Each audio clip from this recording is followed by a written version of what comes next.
शिक्षा मित्र इस वक्त यही सोच रहे हैं कि आखिर इनकी समस्याओं का हल कब होगा, आखिर उनका मानदेय कब आएगा, आखिर उनका मानदेय बढ़ेगा कब। क्योंकि सबसे बड़ी बात यह है कि जब उत्तर प्रदेश में अन्य विभागों के कर्मियों के लिए सुखद समाचार आ रहे हैं, उनकी समस्याएं हल होती हुई नजर आ रही, तो आखिर शिक्षा मित्रों की समस्याओं का हल क्यों नहीं किया जा रहा है। क्योंकि मुख्यमंत्री योगी आदित्यनाथ ने कह दिया है कि आचार संहिता इस वजह से समस्याओं का हल नहीं होगा, तो सबसे बड़ा सवाल यही खड़ा हो रहा है कि आखिर जो अन्य विभाग की समस्याएं हैं वो तो हल की जा रही है, वो भी आचार संहिता के दौरान की जा रही है, तो शिक्षा मित्रों की समस्याएं क्यों नहीं हल की जा रही। और इस वजह से शिक्षा मित्र काफी ज्यादा हताश है, काफी ज्यादा परेशान है और शिक्षा मित्रों को अब यही लग रहा है कि सरकार उनके साथ अनदेखी कर रही है। लेकिन इतने लंबे संघर्ष के बाद पहली बार ऐसा भी हुआ है कि मुख्यमंत्री योगी आदित्यनाथ ने स्वयं इनकी समस्याओं के हल के लिए कहा है और ठीक तरह से ये बात कह दी कि उपचुनाव के तुरंत बाद समस्याओं का हल किया जाएगा। वहीं बात करिए अगर हम शिक्षा मंत्री की, तो शिक्षा मंत्री भी लगातार ये कहते हुए नजर आए कि शिक्षा मित्रों की जो समस्याएं हैं उनका हल किया जाएगा और हर एक चीज हो चुकी है, बस महज बाकी है तो शासनादेश जारी होना। लेकिन फिर भी शिक्षा मित्र काफी असमंजस में फंसे हुए हैं। फिलहाल क्या दीपावली के पहले जो शिक्षा मित्र हैं उनको मानदेय मिल जाएगा, इस विषय पर ज्यादा जानकारी देते हुए उत्तर प्रदेशीय प्राथमिक शिक्षा मित्र संघ के प्रदेश महामंत्री सुशील कुमार यादव ने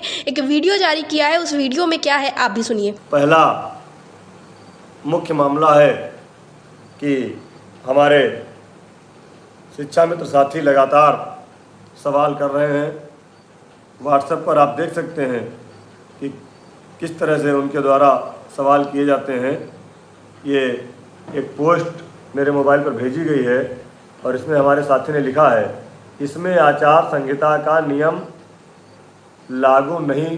लागू है या नहीं। दूसरे हमारे साथी लिखकर भेज रहे हैं, क्या चुनाव आचार संहिता केवल हम शिक्षा मित्रों के लिए ही लागू है। इस तरह से हजारों मैसेज, हजारों फ़ोन कॉल्स पर। तो मैं आपको बताना चाहूँगा कि हमने पहले भी कहा था कि हम लोगों ने माननीय शिक्षा मंत्री जी से मीटिंग में, माननीय मुख्यमंत्री से मुलाकात में इस बात की चर्चा हुई थी कि दीपावली से पहले हम लोगों के लिए कुछ अच्छा हो जाता तो ज़्यादा अच्छा था।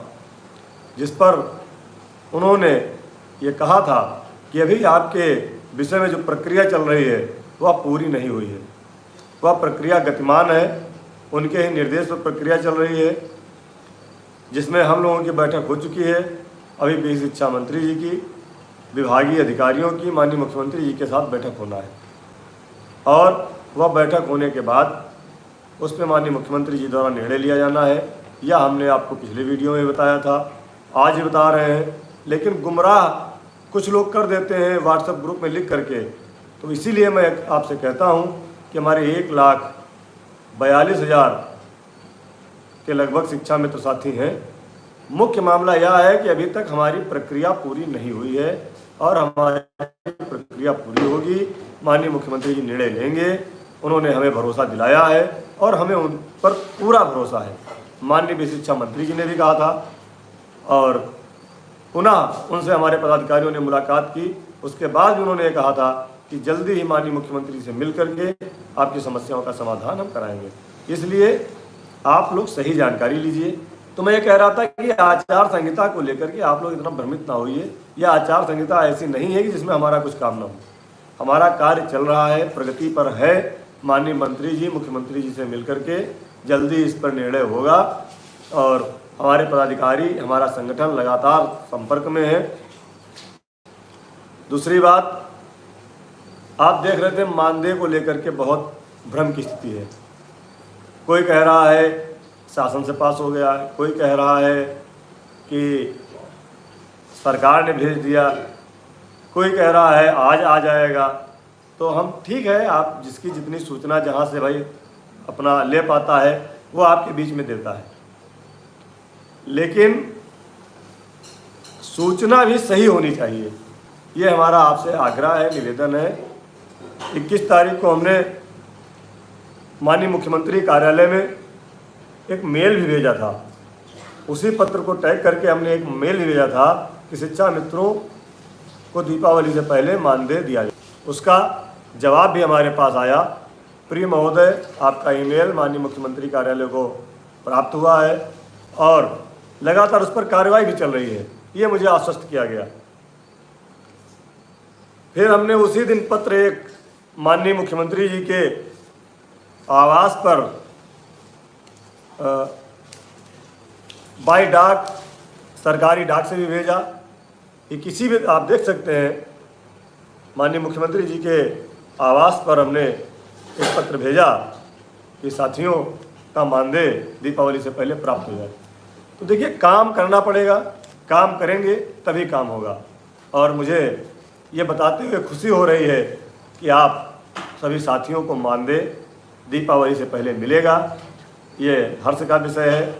हमारे वित्त एवं लेखाधिकारी महोदय से आज वार्ता हुई थी। उन्होंने कहा था कि आपके शिक्षा मित्र, अनुदेशक, जो भी मानदेय पर कार्यरत संविदा कर्मचारी हैं, सबके लिए मुख्य सचिव का आदेश भी हुआ था। आपने निवेदन भी किया था, उस पर भी हमें मार्गदर्शन प्राप्त हुआ है। आपकी फाइल वित्त विभाग में आज है और उम्मीद है कि कल हमारी फाइल 2 जगह से मूवमेंट करके महानिदेशक महोदया के पास आ जाएगी। और महानिदेशक महोदया के पास पहुंचते ही हम पूरी कोशिश करेंगे सम्मानित अधिकारियों से मिलते हुए कि हमारे शिक्षा मित्र साथियों के मानदेय की लिमिट कल शाम तक जारी हो जाए। अगर कहीं से कल नहीं हो पाती है तो शुक्रवार को अवश्य जारी हो जाएगी। इसके लिए हमें आज सम्मानित अधिकारियों ने आश्वस्त किया है। यह मानदेय की असली सच्चाई है और इसके लिए मैं माननीय शिक्षा मंत्री जी को भी धन्यवाद दूंगा, माननीय मुख्यमंत्री जी को भी धन्यवाद दूंगा और हमारे आदरणीय MLC श्री श्रीचंद शर्मा जी को भी धन्यवाद दूंगा कि उन्होंने सभी सम्मानित अधिकारियों से शिक्षा मित्रों के बारे में एक समय से निर्णय लेने के लिए कहा है। बिल्कुल माननीय MLC महोदय ने कहा था, इंतजार इसलिए करना होगा कि माननीय मुख्यमंत्री जी की और माननीय शिक्षा मंत्री जी की अभी चुनाव में व्यस्तता है। इसलिए अभी ये उम्मीद है कि उनकी बैठक कब होगी, जल्दी होगी, बाद में होगी। बैठक होनी है लेकिन बैठक की कोई डेट अभी तय नहीं हो पाई है, क्योंकि यूपी में उपचुनाव है। इसके साथ साथ जो 2 राज्यों में छत्तीसगढ़ और महाराष्ट्र में जो चुनाव है उसमें माननीय मुख्यमंत्री जी की और माननीय शिक्षा मंत्री जी की भी व्यस्तता है।